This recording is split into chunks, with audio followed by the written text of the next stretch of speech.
जय माता रानी दोस्तों, आप सभी का बहुत बहुत स्वागत है आपके अपने चैनल राधा कृष्ण ऑफिशियल में। उम्मीद करती हूँ आप लोग बहुत अच्छे होंगे। तो ये बताने के लिए कमेंट बॉक्स में जय श्री विष्णु जरूर लिखिएगा। तो चलिए दोस्तों, आज हम इस वीडियो में इंदिरा एकादशी व्रत की कथा सुनेंगे, जो कि आश्विन मास के कृष्ण पक्ष में जो एकादशी आती है उसे इंदिरा एकादशी कहते हैं। तो बता दूं कि साल 2024 में इंदिरा एकादशी का जो व्रत है वो 28 सितंबर को रखा जाएगा।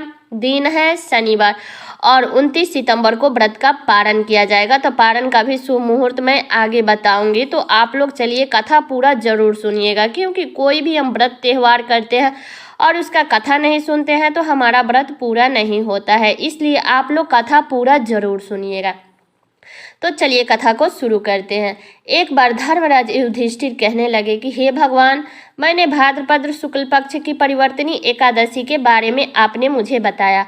अब आप कृपा करके मुझे आश्विन मास के कृष्ण पक्ष में जो एकादशी आती है उसके विषय में बताइए। इस एकादशी का क्या नाम है, इस व्रत का क्या विधान है और इस व्रत को करने से किस फल की प्राप्ति होती है। इस पे भगवान श्री कृष्ण कहने लगे कि आश्विन मास के कृष्ण पक्ष में जो एकादशी आती है उसे इंदिरा एकादशी कहते हैं, जो कि श्राद्ध के महीने में पड़ने वाली एकमात्र एकादशी है, वो है इंदिरा एकादशी। पितृपक्ष में आने वाली इस एकादशी का बड़ा ही विशेष महत्व है। ऐसी मान्यता है कि इस एकादशी का व्रत विधि पूर्वक पूजा करके इस दिन उन पुण्य को अपने पूर्वजों के नाम दान कर दिया जाए तो उन्हें मोक्ष मिल जाती है और व्रत करने वालों को वैकुंठ की प्राप्ति होती है। इस एकादशी के व्रत करने वाले व्यक्ति के 7 पीढ़ियां तर जाती और यह एकादशी पापों को नष्ट करने वाली तथा पितरों को अधोगति से मुक्ति देने वाली होती है। इस एकादशी से संबंधित जो कथा प्रचलित है उसे मैं तुम्हें सुनाता हूँ, श्रद्धा पूर्वक श्रवण करो। प्राचीन काल में सतयुग में एक महिष्मती नाम का नगरी, जिस पर इंद्रसेन नाम का राजा राज्य करता था। वह राजा बड़ा ही दयालु और प्रतापी था, जिस कारण उसे किसी भी वस्तु की कमी नहीं थी और उसकी प्रजा भी बहुत सुखपूर्वक अपना जीवन व्यतीत कर रही थी। एक दिन राजा अपने दरबार में बैठा हुआ था तो उसी समय देव ऋषि नारद जी वहां आ पहुंचे। तब नारद जी को देख करके राजा अपने आसन से उठे और उनका भव्य स्वागत करके प्रणाम किया और उन्हें आसन ग्रहण करने को कहा। इसके बाद नारद जी ने राजा इंद्रसेन से कहा कि राजन, आपके राज्य में सभी सुख भोग रहे हैं, प्रजा को किसी प्रकार का कोई कष्ट या दुख नहीं है। मैं आपकी इस उदारता को देख करके अति प्रसन्न हूँ। नारद जी को बात सुन करके राजा ने कहा कि ये सब तो आपकी कृपा है, जो मेरे राज्य में हर प्राणी सुख भोग रहा है। इसके बाद राजा इंद्रसेन ने महर्षि नारद जी से आने का कारण पूछा और कहा कि मैं आपकी क्या सेवा करूं जिससे आप प्रसन्न हो जाए। तब राजा की बात सुन करके नारद जी ने कहा कि हे राजन, मैं एक बार यमलोक गया हुआ था तो देखा कि तुम्हारे पिताजी वहां बैठे हुए थे।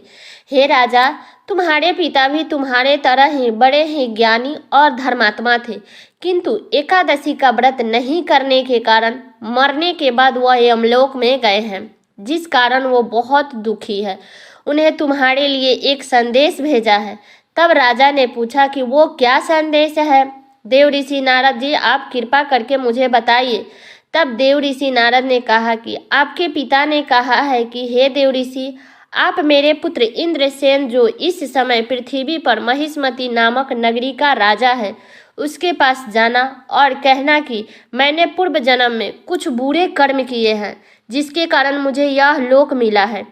यदि ये मेरा पुत्र मेरे लिए आश्विन मास के कृष्ण पक्ष में आने वाली इंदिरा एकादशी का व्रत पूरे विधि विधान से श्रद्धा पूर्वक करेगा और उसका सारा पुण्य मेरे नाम कर देगा, तो मुझे इस लोक से मुक्ति मिल जाएगी, जिसके बाद मैं स्वर्ग लोक वास करूंगा। यह सुनकर के राजा देव ऋषि नारद जी से पूछा कि कृपा करके आप मुझे इस इंदिरा एकादशी व्रत का विधान बताइए, जिससे मेरे पिताजी को स्वर्ग लोक की प्राप्ति हो। तब नारद जी ने कहा कि इस व्रत के लिए तुम्हें दशमी के दिन सुबह जल्दी उठ करके स्नान आदि से निवृत्त होकर के किसी नदी के तट पर अपने पितरों के नाम का श्राद्ध करे, शुद्ध सात्विक भोजन करे और 10वीं के दिन से ही पृथ्वी पर शयन करें।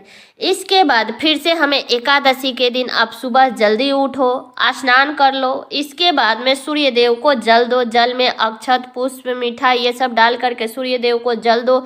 इसके बाद धूप, दीप, पुष्प ये सब चढ़ा करके विष्णु भगवान की विधि विधान से पूजा करो और अपने व्रत का संकल्प कि मैं आज पूरे दिन निर्जल और निराहार इंदिरा एकादशी का व्रत करूंगा और सभी भोगों का त्याग करूंगा। इंदिरा एकादशी की सभी विधि बता करके नारद जी वहां से चले गए और कुछ दिन के बाद इंदिरा एकादशी आई। तब राजा ने इंदिरा एकादशी का व्रत पूरे विधि विधान श्रद्धा भाव से पूजा किया और पूजा अर्चना करी और अपने पिता के नाम श्राद्ध किया तथा दूसरे दिन व्रत के पारण के दिन ब्राह्मणों को भोजन करा करके दान दक्षिणा दे करके उन्हें विदा किया। उसके बाद स्वयं भोजन किया। तब राजा इंद्रसेन के इंदिरा एकादशी व्रत के प्रभाव से उसके पिता को यमलोक से मुक्ति मिल गई और वे सदा के लिए स्वर्गलोक को चले गए। तो हे युधिष्ठिर, यह इंदिरा एकादशी के व्रत का महात्म्य मैंने तुमसे कह सुनाया। इस व्रत की कथा पढ़ने से या सुनने से मनुष्य सभी पापों से छूट जाता है और सब प्रकार के सुख भोग करके वैकुंठ को प्राप्त करता है। तो ये थी इंदिरा एकादशी व्रत की कथा। अब चलिए पारण का शुभ मुहूर्त जान लेते हैं। तो बता दो कि इंदिरा एकादशी के पारण का जो शुभ मुहूर्त रहेगा वो 29 सितंबर को, दिन है रविवार, सुबह में 6:22 से लेकर के और 9:05 तक। इस बीच में आप लोग एकादशी का पारण कर लीजिएगा। भोजन बन गया है तो भोजन करके कर ले, नहीं बना है तो शुभ मुहूर्त में मुख में तुलसी पत्र और गंगा जल डाल करके आप अपना व्रत खोल ले। इसके बाद में जब आपका भोजन तैयार हो जाता है तो आप लोग शुद्ध सात्विक भोजन कर लीजिएगा। तो ये कथा मेरा यहीं तक का था। कैसा लगा ये कथा आप लोग कमेंट करके ज़रूर बताइएगा। चैनल पे नए हैं तो सब्सक्राइब कर लीजिएगा, बेल आइकन को प्रेस कर दीजिएगा जिससे मेरे वीडियो का नए नोटिफिकेशन आप सभी के पास में सबसे पहले पहुंचे। और वीडियो को लाइक कर दीजिएगा क्योंकि आपकी एक लाइक से मुझे बहुत ही मोटिवेट मिलती है। तो वीडियो को लाइक कर दीजिएगा और वीडियो को शेयर कर दीजिएगा ताकि हर कोई इंदिरा एकादशी व्रत के दिन कथा को सुन सके और उनका भी व्रत पूरा हो सके। तो चलिए दोस्तों, मिलते हूँ अगले वीडियो में किसी नए वीडियो के साथ में। तब तक के लिए नमस्कार।